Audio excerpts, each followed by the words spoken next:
Hello, everyone. Welcome to the Film for Fans podcast, your home for movie news, reviews, and movie fan views. This is the podcast from movie fans for movie fans. And I am your host, Ryan Dunlevy, joined once again by Rob Dunham. How you doing, everybody? This is not the eye chart you were looking for. Just imagine me scrolling up your... Yes, if you can't see that, that's Rob standing up to scroll, as it were, along his eye chart / Star Wars t-shirt. Yes, very fitting to how the movies go. All right. Well, we've got a big show in store for you today. We're going to talk about Shang-Chi breaking some box office records, having a big weekend over Labor Day weekend. We'll talk about the box office. We'll talk about some stuff that's upcoming. We'll do our official Shang-Chi review.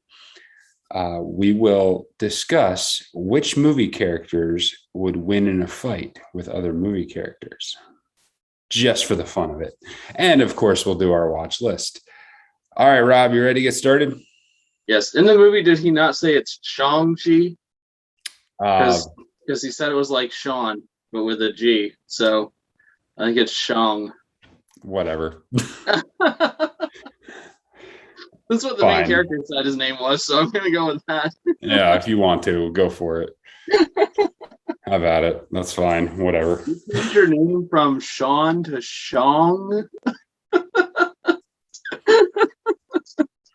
Yeah. That was a great line. That was a good line. Yeah. Right, spoiler alert. Anyway. Mm-hmm. Yeah. Mm-hmm. Giving away the big points right up front. Yeah, that was the biggest part of the whole movie. I just ruined it for everyone. Sorry, guys. Yes. All right. Anyway, to the data. The movie, whatever you want to call his name, and the 10 Rings, had a big box office weekend, and not just a big box office weekend during the pandemic. It had a big box office weekend for any film on Labor Day weekend. Labor Day weekend is traditionally known as not a great weekend for movies, and this one proved that to be wrong. So the film for 4 days opened up at 94.4 million. That is the biggest release on the weekend since the pandemic. Now, of course, it had the Monday of Labor Day to tack on. I think it did something like 75 million over the traditional weekend, but it had very, very strong sales on Labor Day. And this is good. This is really good. It did better than expected, and it beat the previous record was 2007 Halloween at 30.6 million. That seems really low. It tripled the record. It didn't beat the record. It destroyed it. I wouldn't have thought that. I thought Labor Day would still have been a good weekend. This kind of really surprised me that the record was Halloween in 2007 at 30.6 million. Yeah. Well, it just points out to you how big the summer usually is for movies, like June, July, even middle of May through June through July through August, and then that's like when all the major movies have been coming out lately, and then some in like the Christmas area too has also been a tentpole spot. Yeah, absolutely. So this leads to several conclusions. One of the things that we have talked about for weeks on the show is the effect that streaming had on the box office and how much that's curtailing box office revenues, especially in weeks 2, 3, and 4. But this film, Disney correctly decided not to release it on streaming. It's going to be theater only for the first 45 days. And Rob, I think that's showing that was a good move. Yeah. Yeah. Well, I think the true test of that will be what it does in the second week. Here, I know when I went and saw it on Sunday, the theater was probably, I want to say like 60-70% full, and this is the first time I think I've been at a movie since the pandemic started. There was clapping at the end. Yeah, Like, it's been a while since I heard that.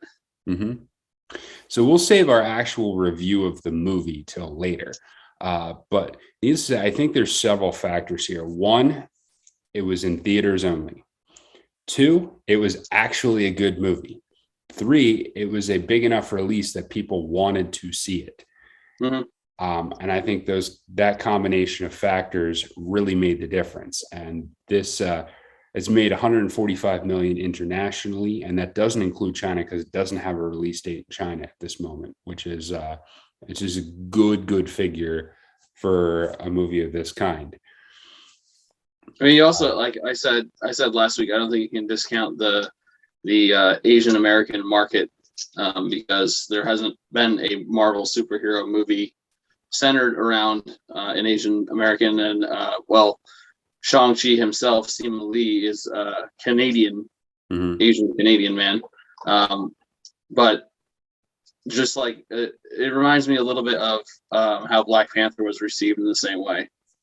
Like people have been waiting for this kind of thing. So, see, maybe I'm not convinced that it was that huge of a factor. I mean, I don't know, but I think the fact that they made a good movie and people wanted to see it, and it was a new character. See, one of the things I'm thinking for me is I underestimated the value of a new Marvel character. This is something I've been contemplating. Is I thought maybe people would not be as interested because this is a new Marvel character. Right. Maybe I was wrong. The same kind of thing. Yeah. Maybe I was wrong on that front, and people were like, "Well, we've seen all the other guys a million times. Give us a new one." Right. Yeah. I was feeling that, and I was also kind of feeling that watching the trailers for the upcoming Marvel movies that are coming out the day before the movie started. Yeah, Eternals actually looks better than I had anticipated. Yeah. I was not particularly compelled when I read kind of the backdrop of that. Mm-hmm. The trailer looked better than I thought it would. So yeah, I'm very interested in what they do with that. It's got a lot of potential. Yeah. And I think, I mean, I'll just have to save some of it to when we actually get into talking about the movie, because I keep wanting to get into something on that. But the basics of it is it had a great debut, and I think this bodes well. I think if anything, we were wondering if anything is going to be the market setter or the trend setter. I think this proved that the theaters, if you have a big release and it's a good movie, will survive. I think this bodes really, really well for Bond when it comes out next month. That you're going to see pretty big numbers for Bond. Okay. Yes, well, certainly hope so. Yeah. The next, the remaining, I'll just fill out the remaining of the top four. And Candyman made 10.3 million, which is a very, very solid showing in week 2 for Candyman. Free Guy still rolling at 8.9 million. That one's getting closer to 100 million domestically. And Jungle Cruise, 4 million. Jungle Cruise is hanging in there. I mean, it's not doing huge numbers, but it's hanging in at like the 4 or 5 million every single week. It's been around for a while now. It's an impressive showing for Jungle Cruise.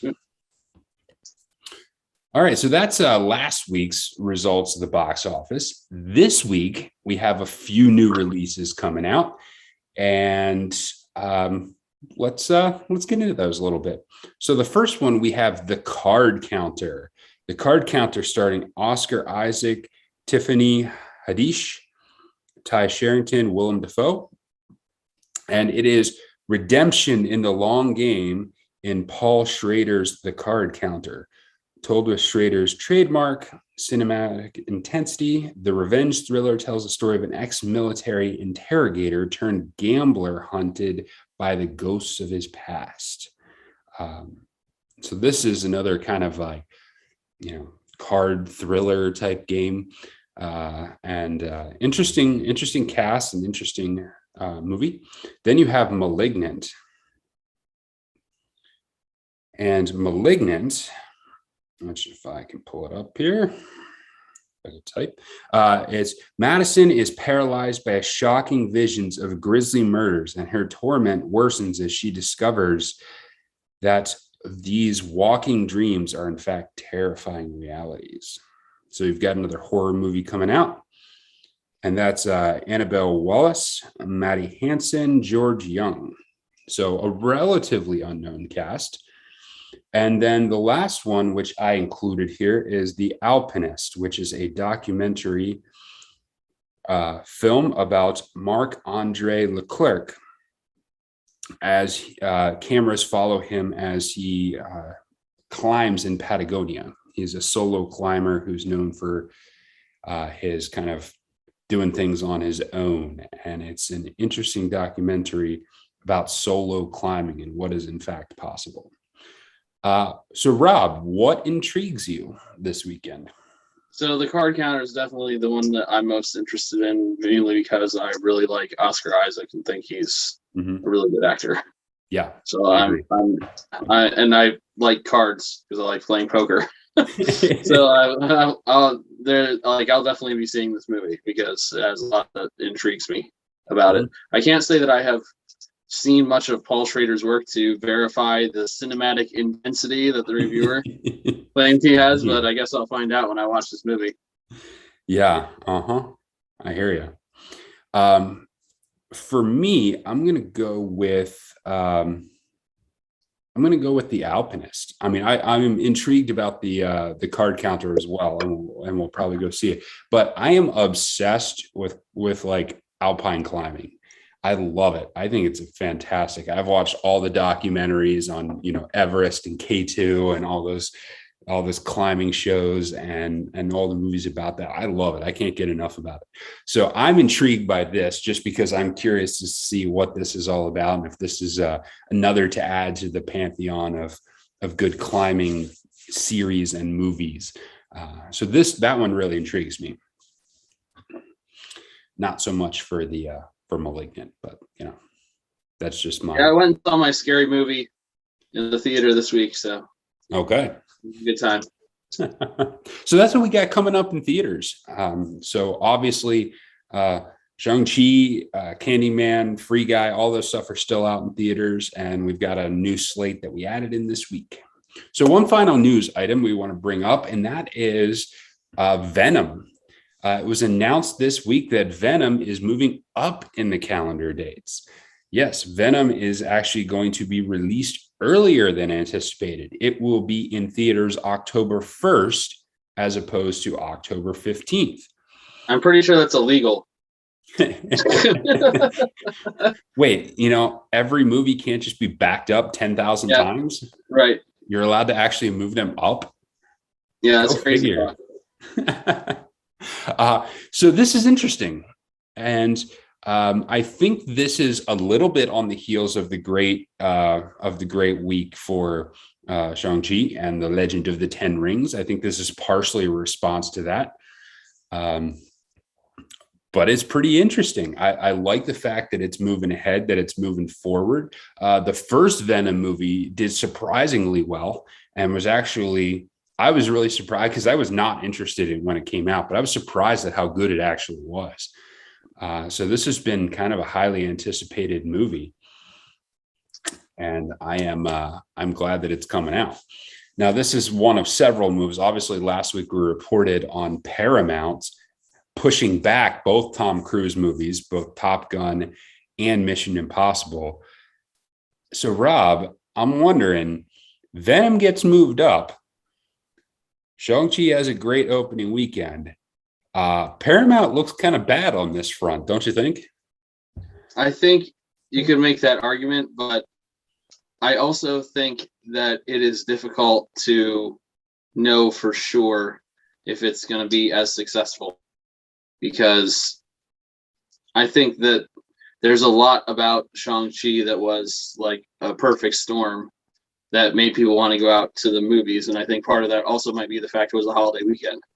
Now, granted, Labor Day weekend hasn't been super profitable before, but it also hasn't had super major releases like on it before. So the question is, are people going to want to go out just on a regular weekend to see a movie? And I'm not sure. I don't know if they made the wrong decision, but it's hard to argue against what Shang-Chi did. I guess we'll really have to see what Venom does. Yeah. Because if Venom does really well, then you've got like more evidence, I think, to back that up. For me, I'm not as ambiguous. They made the wrong call. I said it last week. I said it again this week. They made the wrong call. And I think, like, how long have people been waiting for the release of Top Gun? I mean, if there's a movie people are going to want to see, it's the new Top Gun. And I just think that is a movie people are going to want to go see. It has name recognition. What we didn't know about Shang-Chi was whether that character would be interesting or whether that movie would be good. Obviously, it had the Marvel name attached to it, so that was definitely going to bring people to the theaters. I think the Top Gun name would have done the same thing. So I think it's interesting, though, that they zigged when the theater that following weekend zagged, and being able to have Sony push up its release for Venom. It will be interesting to see what Venom does. It will be interesting to see what that leads to. For me, I'm not convinced that Venom is on the same level as one of your Marvel movies. I think the next real big indicator will be Bond.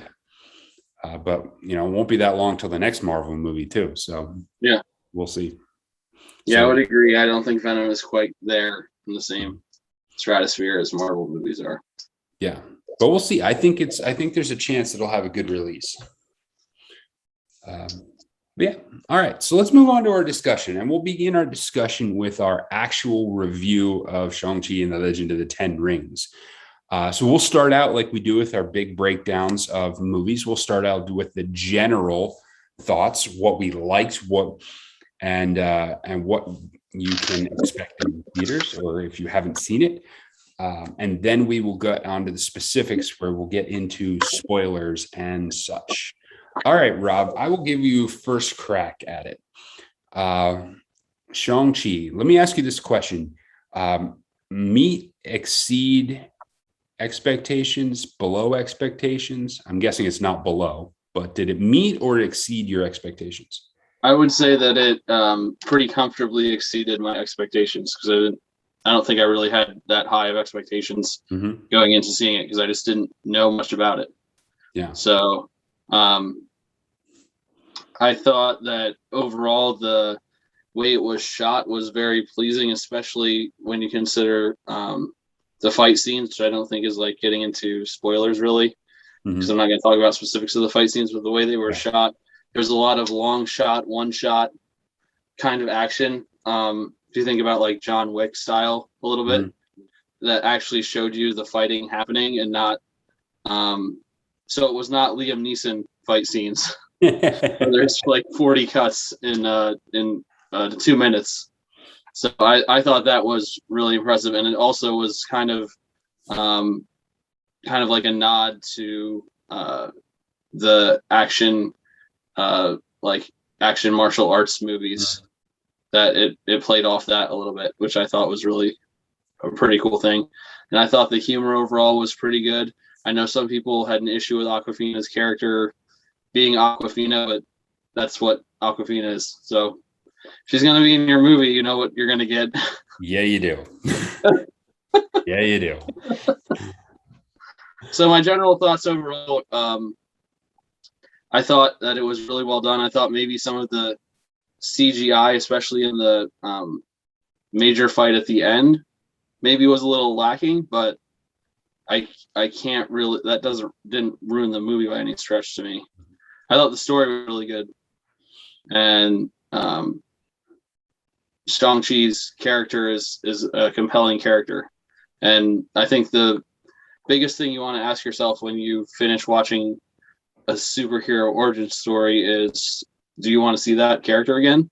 And I think with Shang-Chi, the answer is the resounding yes. I want to see more of what he does. I want to see how he teams up with people. I want to see how he's effective, how he's used, because there's definitely some intrigue around his character. Yeah, I would say strengths. For me, it exceeded expectations. I likewise did not have major expectations. I liked it. I thought it was quite good. I was not as high on it as some other people were, which we can talk about a little bit when we get into the specifics. But it was quite good. It was entertaining. I agree with you on the action sequence, especially the early fight scenes. The early fight scenes I thought were very, very compelling and well shot. Well, I guess acted is the right word for fight scenes. And interesting. They were, sometimes you can have it where a fight scene just goes on, and you just kind of get a little bored with it. You're like, okay, where are we going with this? But they kept your attention the whole way through, and it felt like it was still moving the story forward, even through the fight sequences. So they were excellent. The chemistry with the cast was good. Now I'll get into Aquafina later, but but the cast definitely had chemistry, and they interacted well with each other. There was some later fight sequences that I enjoyed. I liked the initial visuals of the sequences towards the end. So I thought some of the CG was good. Some of it lacked a little bit. But yes, I think when answering your question, do I want to see this character again after having watched this movie? Definitely. Absolutely. One thing I would say to watch for is the development of this character as he goes forward. It was interesting how they did his origins and his plot throughout the movie. So pay attention to that when you see the movie. Anything else to say before we head out to the spoiler land? I think that's pretty good. A broad overview. Excellent. So this is your spoiler warning. We are now going to talk in-depth details about Shang-Chi, where we will give away parts of the movie. You can skip ahead to the next segment of the podcast. Just check out in the description. It'll tell you how far to skip ahead.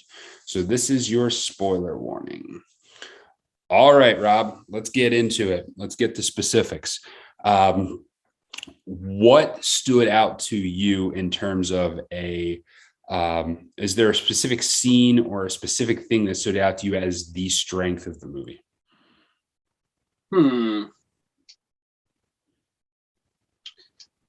I think I just really enjoyed, I would say, the dynamic between the characters. You already mentioned that. I just think he and his sister had a good dynamic. He and his father had a good dynamic. There was depth to that. It wasn't just my dad's a bad person.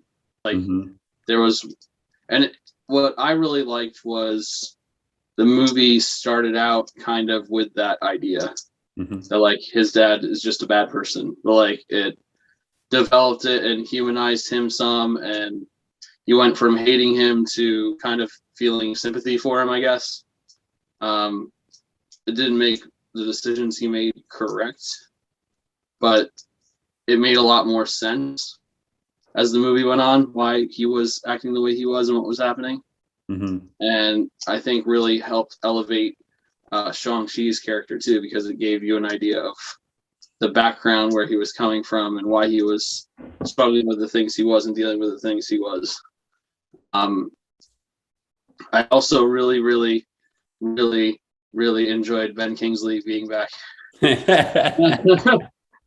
I was not expecting that, and that was fantastic. Because when for you, those of you who do not know, Ben Kingsley in the Iron Man series, Iron Man 2, correct? Yes, I think it's Iron Man 2. Played the Mandarin. It might have been 3. Played the Mandarin. 3. Yeah, okay, it was 3. Played the Mandarin who was supposedly the figurehead for the Ten Rings, which this movie is about, the Ten Rings organization. And it turns out that Shang-Chi's father has kidnapped him, and he's like a prisoner in the house. And they open the one cell or whatever, and he's just there. And I lost it. like he's just performing Shakespeare, and he's like, "I'm Trevor," and he thinks that he has an imaginary friend, but it's actually real. And yeah, I thought his character added some really good humor throughout the movie, and Ben Kingsley is just a really good actor. So it was good to see more of him in that character. Mm-hmm. Yeah, for me, I think the standouts for the movie were, in fact, were two things. One, I will highlight two specific action sequences. The bus action sequence I thought was fantastic because you don't know anything about his character having any sort of ability or anything until that bus sequence. And then all of a sudden, the bus sequence happens. Somebody gets in his face and he starts kicking butt and doing all the martial arts stuff. So I thought that was an excellent way to introduce, oh, okay, there's more to this character than meets the eye.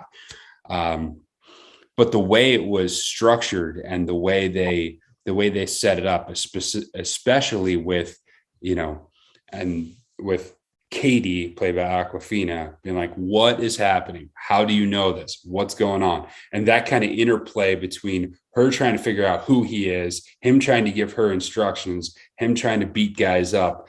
And the way they played that off at the bus was really, really strong.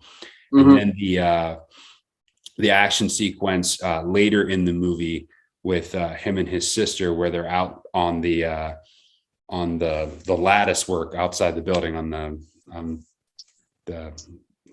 frame. It's like the construction piling. Yeah, thing. The construction frame. Bamboo piling construction apparatus that you see in a lot of martial arts movies, it seems. Mm-hmm.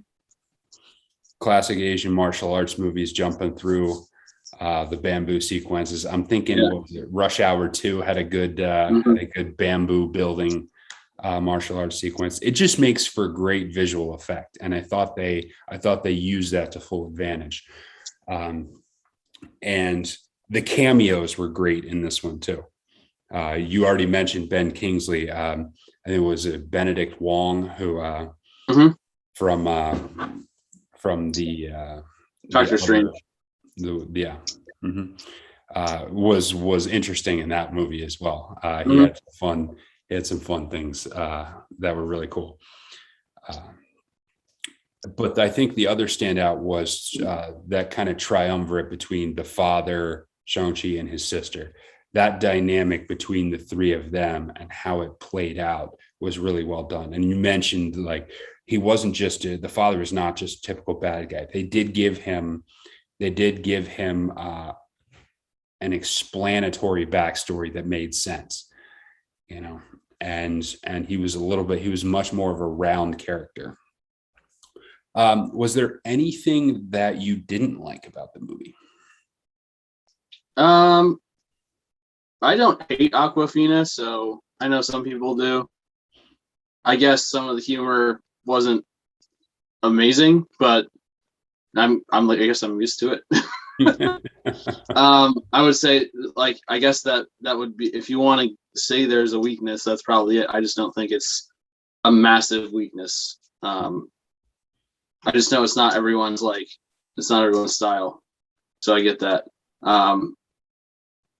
I just think overall it was really well done. Like I said, and I said this in the non-spoiler review, the only thing that really stood out to me was some of the CGI and some of the sequences, but it's not like it was awful. Mm-hmm. So I thought just in general, the movie was well made. So I don't have a lot to be frustrated about when it comes to it. So, for me, I thought there were two specific weak elements for me. One was I didn't fully buy into Sean, the character of Sean at the beginning of the movie. Like I'm just hiding out, I'm running away from my past. I don't think that really got pulled off as well as it could have. I didn't get the super sense that he was just a guy hanging out, hiding out, avoiding his past, like they kind of implied he was. I just didn't think that resonated as well as it could have. It wasn't as believable the way they ended up laying it out, because they did it with significant more amount of humor in the beginning. Yeah. They really had the humor piled on thick, which didn't quite make sense with a guy who's just hiding out, avoiding his past, being a little bit of a slacker. I just didn't buy into it completely. So it wasn't terrible by any sense, but I didn't quite buy that. I think that's valid. I think you got a criticism there. Mm-hmm. But and for me, and I can see Aquafina is a divisive figure. Awkward Fina. I just find her annoying. I do. I just find her annoying. And it's one of those where she is what she is, and you're either going to like her or you're not going to like her. So if you have her in your movie, like you said, what you're going to get. She's going to play that character. And for me, I've never really been compelled by it. And I just kind of find her a little bit annoying. That being said, like, she didn't destroy the movie for me. Right. And she's not so ridiculous that you can't enjoy it, or that you can't appreciate her character on some level. She also did pull off some like meaningful, serious moments in the movie too. The interaction with her and the archer, like the old archer, were quite good, and actually were compelling, and you actually felt for it. Especially when the old archer ends up dying. Like, you feel that you felt for that, and that connection between the two of them. I thought she did a good job acting on that part. It's just her stick just doesn't appeal to me that much. But yeah, so overall, though, not too bad. Yeah, I appreciate that. So what else? Anything else that you haven't gotten a chance to comment on, Shang-Chi? Just that I'm interested in where it goes from here, because the stinger at the end showed them like rebuilding the 10 rings. So I'm wondering where that goes, and also the connection with Doctor Strange, wondering where that goes. I think that's the main thing for me. Same thing with Black Widow, like seeing these characters and wanting to see more of them, wondering how that's going to happen, like where they're going to be, Mm-hmm. Yeah. And tying that in with the characters they tied it in with is fascinating too. I am intrigued by the fact that it seems as though they're setting his sister up as a potential nemesis character, which is interesting, because that would be now, it's not, they didn't officially go there, but there was some sort of implication, because he says that his sister went to shut down his father's organization, and then you see her and she's actually like operating his organization. So that would be very similar to what Marvel did with Thor and Loki, although Loki was a more traditional bad character from the beginning, whereas his sister was not portrayed necessarily as the villain in this movie. But that could make for some intrigue right there. So I think they're off to a good start with this character, and being pretty much the first new character introduced since the last wave of Marvel ended. I think this bodes for a good start for Marvel, and next up will be the Eternals, and we'll see if they can carry the torch on. All right. So that was that discussion. Now let's move on to something a little bit more fun and wacky. Let's talk about who would win a fight between movie characters. So I've picked out several movie characters, and I picked them so that they would kind of pair off against each other, and they come from similar genres and similar movie characters. And let's have some fun with this. So I will give you the three pairs that we're going to talk about up front, and then we'll break them down. All right. So the first fight, John McClane from the Die Hard series versus Martin Riggs Mel Gibson's character from Lethal Weapon. Some classic 80s cop movies. Which of those characters would win? Second, we'll go with the spy genre, and we'll put Ethan Hunt up against James Bond. And our final pairing will be Beatrix Kiddo from the Kill Bill movies versus Lorraine Broughton, the star of Atomic Blonde, played by Charlize Theron. So, Rob, let's get started with the 80s cop movies. John McClane versus Martin Riggs. What do you got for me? Who would win between John McClane and Martin Riggs? I mean, to me, this is an easy one because Martin Riggs is just a whiny emo boy. He's like me, but a cop. And John McClane is just a tough, take no prisoners SOB. And I think John McClane would manhandle Martin Riggs personally. Martin Riggs is out there feeling sorry for himself in his trailer, and John McClane will just come knock his door down and punch him in the face, tell him to grow up, probably, I think. Yeah, I think you're probably right. Although you never want to underestimate him. And Martin Riggs might whip out, pistol whip somebody, and then Yeah, true, fair. Then we'll level the playing field a little bit. I mean, John McClane definitely has the grit, but you never know. The annoyance factor for Martin Riggs might carry him over a little bit. He might annoy John McClane so much that he gets thrown off of his game. He only hit on John McClane's daughter enough that John McClane wants to murder him, unlike his partner in Lethal Weapon, apparently, who just doesn't even notice. Indeed. Yeah, and also you can't underestimate the mullet power. The mullet power is strong with Martin Riggs and not so much with John McClane. Maybe if this fight was happening in an ice hockey rink, perhaps Martin Riggs would have a better chance of success. Got the flow. Yeah. And we also have to factor in as to when the fight is going to occur. If the fight occurs after John McClane has been walking across all the glass and his feet are all busted up, that might level the playing field a little bit more. True. Well, if it's in an air vent, John McClane is going to absolutely destroy him now. So this is true. Air vent fights. I mean, that the advantage very much on the John McClane end of this spectrum. Yeah. I would also give, if we're going to do one-liner quotes at the beginning of fights or in mid-rounds, of who's going to talk the best trash game, that's got to go to John McClane. Yeah. I think John McClane definitely has the trash game going for him. Yeah. Yeah, I agree with that. Yeah. All right. So I think we can safely say that John McClane wraps that one up. All right. So next one I think might be a little tougher. Ethan Hunt versus James Bond. Who you got? See, this one is difficult to me because I don't think it's not really Ethan Hunt versus James Bond. It's MI6 versus IMF. So what do they call themselves? Is that right? Yeah, IMF. Mm-hmm. Okay. Because both of these characters succeed in a large way because of the tools at their disposal. It's not, I think Daniel Craig's version of James Bond has maybe been a little more hand-to-hand combat-y, especially in the beginning of Casino Royale.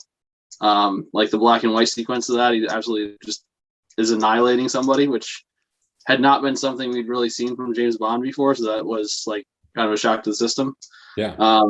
But I think that I still think that James Bond probably has better tools at his disposal. And he has, like, every movie has a vehicle with, like, insane capability to destroy someone physically and mentally and emotionally.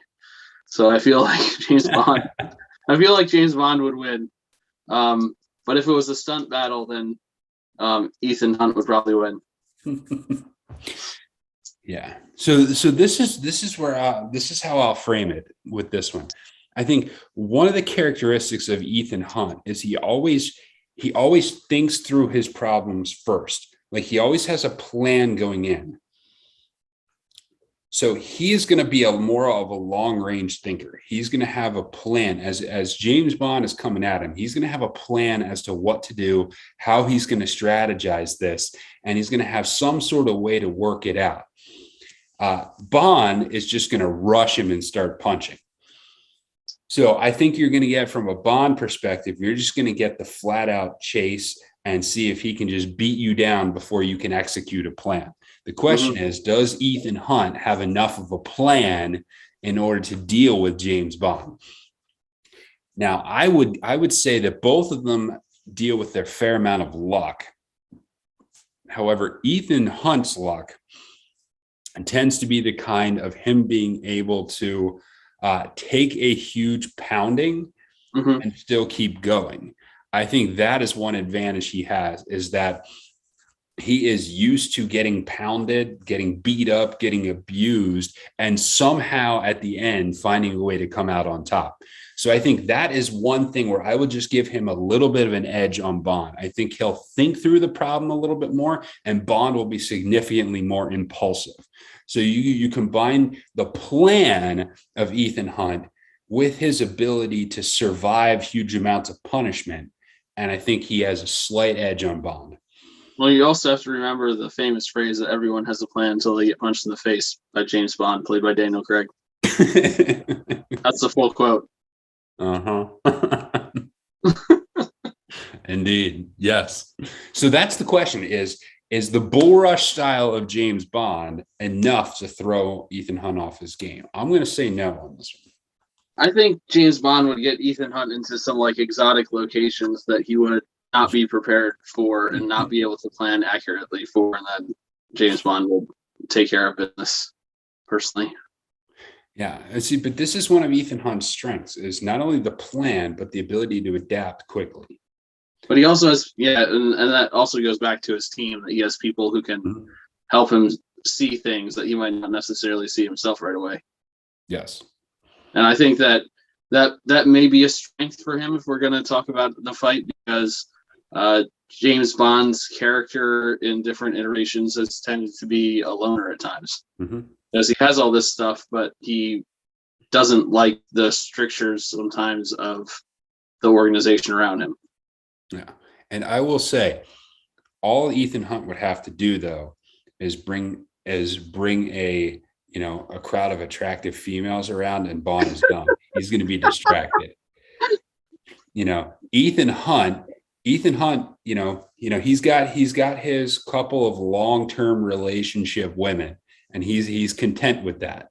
That you cannot say that about Bond. So I think the distraction element with the females might be a swaying factor. I mean, especially if we're talking about sexual misogyny, 1960s James Bond, who was rewatching those movies and realizing what a terrible person he was. All right. Speaking of females, our last duo that are going to square off is a bunch of crazy action heroes. We have Beatrix Kiddo, played by Uma Thurman in the film's Kill Bill, who goes on bloody revenge, destroying her former colleagues in the assassin business after they tried to kill her. Or Lorraine Broughton, who is a secret agent and in the movie Atomic Blonde, as she's trying to work through an incredibly complex maze during the fall of the Berlin Wall, in which, let's face it, she takes quite a bit of punishment in that movie. So both of these characters are very strong characters, because both of them take a tremendous amount of beating in their respective movies, and both of them dish out just a lot of punishment. So who you got? You got Beatrix Kiddo, or you got Lorraine Broughton? I've got Helen Mirren in red. Because I think she has all the insight and knowledge and would just run laps around these people. But in this fight, I've got to go with the sword wielder, because that's just the cooler weapon. I want to see heads get chopped off. So the one thing that Lorraine has in her favor is she takes more punishment in that movie and is more resilient than probably almost any action character, male or female, in any movie. But it's hard to take punishment if your head just got cut off with a sword. So I think I'm going with Beatrix on this one. What's interesting to me is obviously both of them are extremely dangerous. The question for me is what happens when Beatrix Kiddo is not motivated by an insane, insatiable sense for revenge? Because if she's fighting Lorraine Broughton didn't try to kill her or didn't, kill her and destroy her child. So she thinks. So what is her skill set like? I mean, obviously it's still extensive, but is she motivated to get over the top on this one like she is in the Kill Bill films? If you remove revenge from her, so Beatrix has the incredible sword connection, and Lorraine Broughton is just raw guts, like raw physical guts, hitting, punching, kicking, being able to take a huge beating. I think it boils down to who gets the weapon first. Who gets a weapon first? If you're doing hand-to-hand, then I think it's pretty much a toss-up. But if one of them gets a weapon first, especially a weapon of their choice, if Beatrix ends up with a weapon or ends up with a sword in any way, shape, or form, she takes it.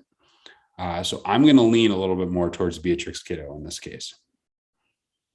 I agree. All right. So that was our discussion elements for today. If you have any more suggestions on which characters we can decide if they'll win fights or not, then you can send them our way, and maybe we'll do this again later. So now let's go on to our watch list. All right, Rob, what did you watch this week? So I watched Shang-Chi, obviously, and then I watched Candyman also. So I watched the two highest grossing movies this week, apparently. Okay. And I really enjoyed Candyman. I don't go to a lot of scary movies. I went with my sister to go see this movie, and it was more enjoyable to be watching it with somebody, I think, than I would have by myself. But overall, it was just a really well done movie. I'm not surprised it's doing well because it's very well shot. It's intriguing. It's suspenseful. I would not call it like super scary. I would call it like unsettling, maybe disturbing. Okay. There's certainly blood and violence and things in it, but it's not just like torture for torture's sake. Like there's a reason behind it. There's one scene in particular I really liked where they're in a bathroom, a high school girl's bathroom, and they say Candyman into the mirror 5 times, supposed to make him appear, and people are stupid. And they go to get out the door and it's locked, and so this character only shows up in mirrors. So the one girl is holding like a compact mirror as they're trying to get out the door, and she sees him in the reflection. She ends up dropping the mirror, and then the shot comes down like through the stall underneath, and you see the action happen in the mirror. Like it's zoomed in on the mirror in the floor, and you see the action happen in it at an angle. And it's just like it was really creative. And I thought in general that was pretty much true for most of the movie, that it was creatively done. I was impressed by it. So I'm sure we'll see more of that in the future. Excellent. For me, I also saw Shang-Chi, obviously, but I watched Harry Potter and the Half-Blood Prince. I finished the book, and so then I rewatched the movie. What strikes me about this one is I think this might be the one where there was the most divergence between the book and the movie, both from how specific characters played out and who did what. All of them were relatively minor in terms of their impact. Like it was just one character. Instead of having this character introduce this, then it's a different character. Or they switched a lot of little things around that made it different. Obviously, the book is significantly longer when we come to the Half-Blood Prince. So they did have to do some things to shorten it or to change it up. One thing I will say that they did better in the movie than they did in the book was I think they did a better job of playing up the interaction, like the burgeoning romance between Harry and Ginny Weasley.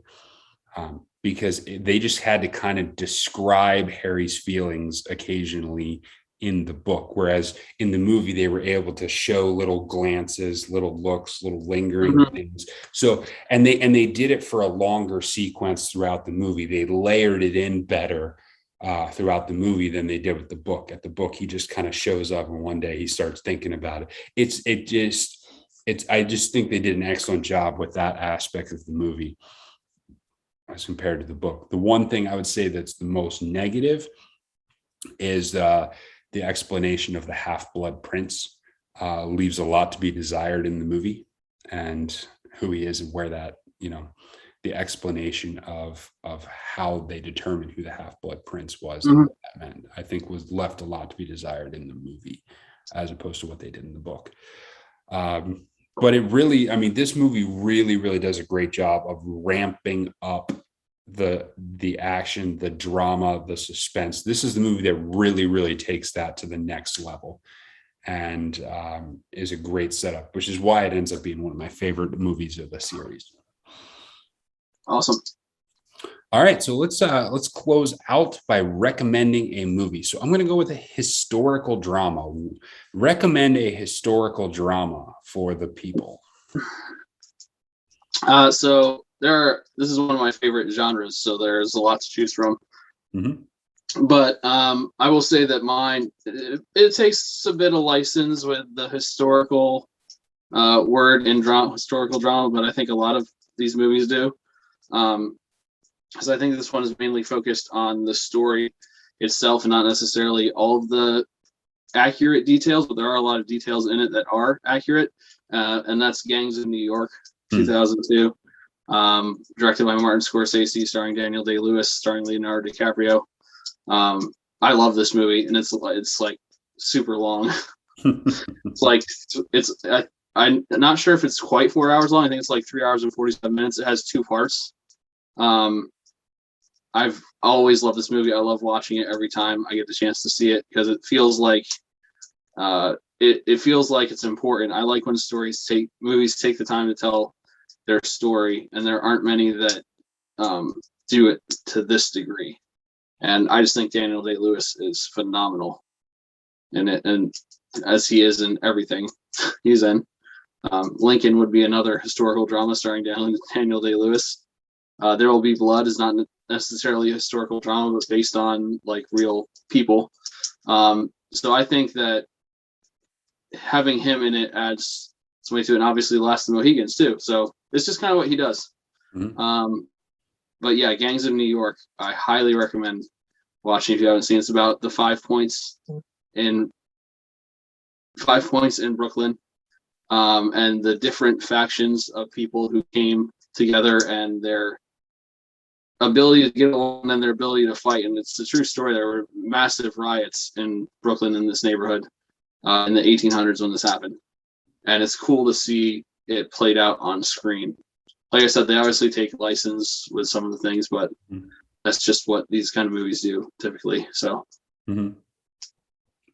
so I'm going to recommend one 2005 movie, Munich, starring Eric Bana and Daniel Craig, actually.